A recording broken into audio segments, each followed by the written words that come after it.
بسم الله الرحمن الرحیم.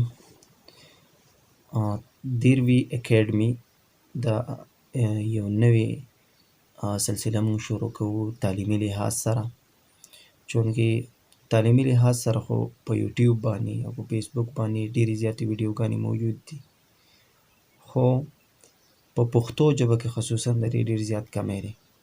اول خو مونږ دا سوچ وکړو چې په اردو ژبه کې شروع کول پکار دي، ځکه چې د اردو ویوز او د هغې لیسنر او ظاهره خبره ده چې دا د پاکستان قومي ژبه ده، نو په ټول پاکستان کې خلک په دې باندې پوهېږي او دا ویلی شي. خو د دیروي اکیډمي چې کوم مونږ چینل سټارټ کوو او دا سلسله مونږ شروع کوو، نو دا مونږ فیصله وکړه چې دا په پښتو ژبه کې کوو.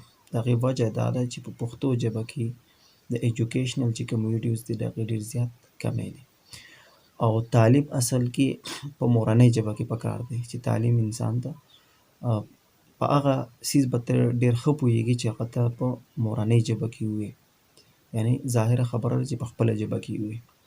که ته یو څیز هغه ته په بله ژبه کې، لکه مثال ته ساینس یو ټاپک دی، هغه ته په بله ژبه کې وایې، نو د ټول نه مخکې به ته د هغې ژبې چې کوم وکیبلري ده، مشکل الفاظ دي، هغه به ګورې، په هغې باندې به ځان پوه کړې. خو که هغه څیز تا ته څوک په پښتو ژبه کې وایي، ساده یې وایي، نو هغې باندې به ته ډېر ښه پوهېږي. نو ځکه مونږ دا فیصله وکړه چې مونږ یو داسې چینل سټارټ کړو پښتو ژبه کې چې هغه زموږ نوي کول ته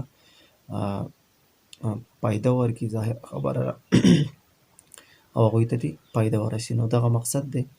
نو دا زموږ دیروي اکیډمي باندې اولنۍ ویډیو ده، او انشاءالله زموږ نیکسټ چې کوم ویډیوز دي د انګلیش ګرامر حوالې سره او دغه شانتې ساینس او میتھس، دا پکې مونږ بیسکس چې کوم دي دا ټول کور کوو، او دغه شانتې اډوانس طرف ته به ځو. نو دې مقصد به صرف دا نه وي چې تاسو څه زده کوئ، اول به موږ په خپله یو څیز زده کوو، بیا به تاسو ته ښایو.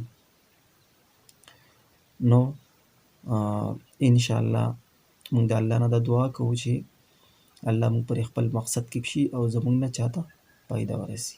ډېره زیاته مننه، شکریه.